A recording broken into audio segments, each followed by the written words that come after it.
Hi everybody, welcome to IBY Speaks. I'm Teresa and I'm going to be talking to you today about common interview questions. One of the first questions that the interviewer or interviewers will ask you is, why should we hire you? And most people, their initial thoughts will be, because I hate my job and I need some money and this place seems alright. So the best way to answer this question is to actually refer to the job description and person specification.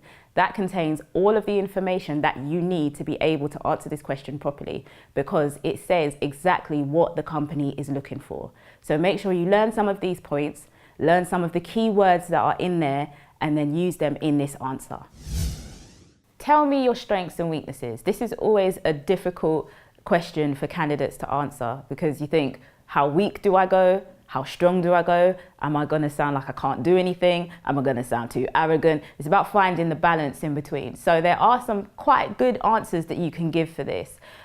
So your strengths obviously refer back to the job description and person spec, so that you can match again or even build on what you've said before about how good you are for this job and how your strengths actually match what they are looking for. That's a very good way to go. So make sure you pay attention to the information that they give, and make sure that you also use your experience and be really confident in yourself and the things that you have done as well, so that all of that feeds into the answer. With your weaknesses, there are some pretty good answers that you can give for this. Perfectionism.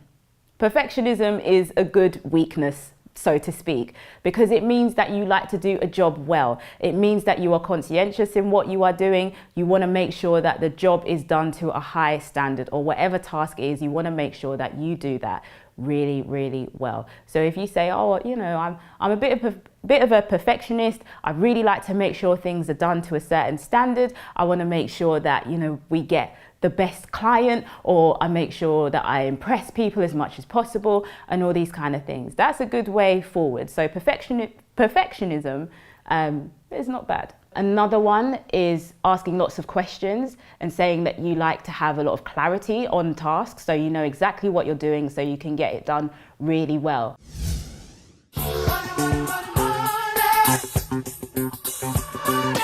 You are going to be asked how much you expect to be paid for this job, especially if there isn't any information, financial information on pay on the actual job advert.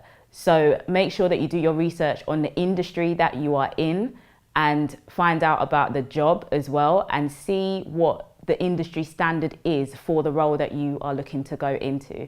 So if it's between a certain amount, make sure that you say, okay, let's say for instance, you're going into, I don't know, like a junior editor role somewhere, and you have done your research and you know that you are going to get paid between £27,000 and £32,000.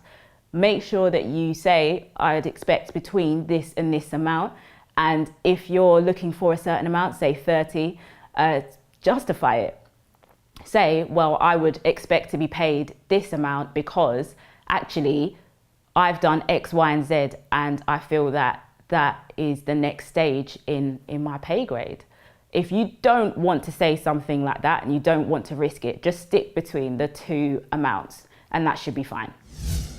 Competency-based questions are always really interesting. This is where the interviewer wants to get to know you more and find out how you actually handle difficult situations. So make sure you've got some actual examples, really true actual examples prepared and ready to talk about.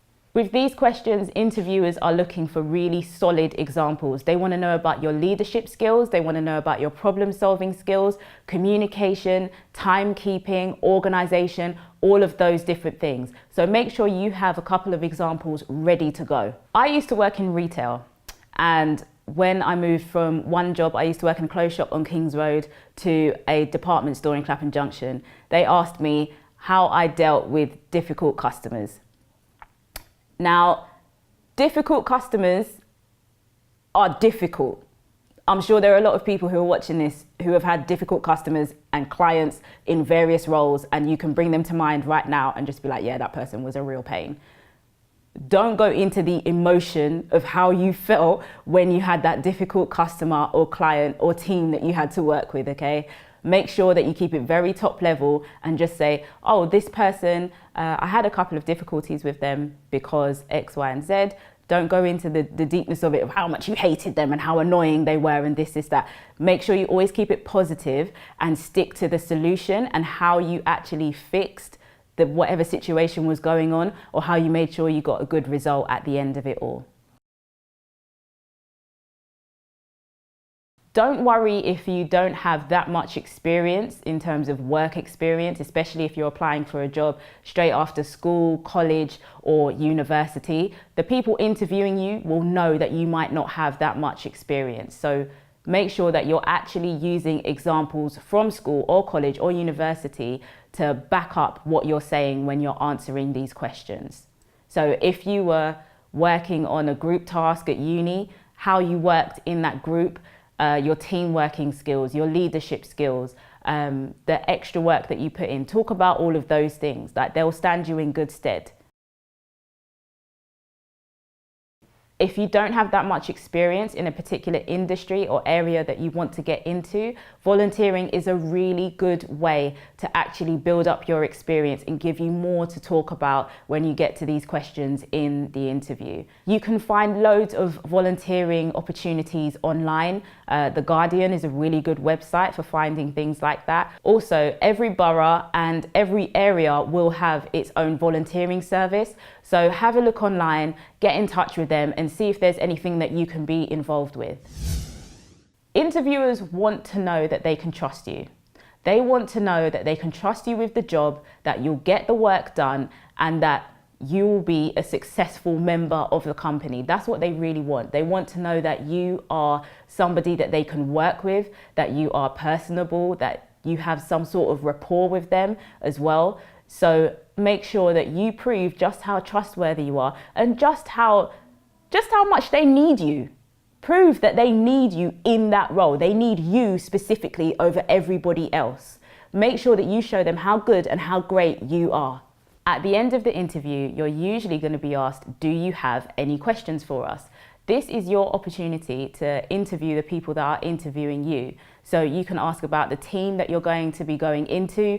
You can ask them about the type of task that they have, any big projects that are currently going on, all of these kind of things. You can ask about the culture of the company. So make sure you get all of the information that you need, because as much as they are hiring you, you are also investing some really precious time in your life and you're giving that to them. So make sure that you get as much info as you can so that hopefully you can be as happy as you can in that new job.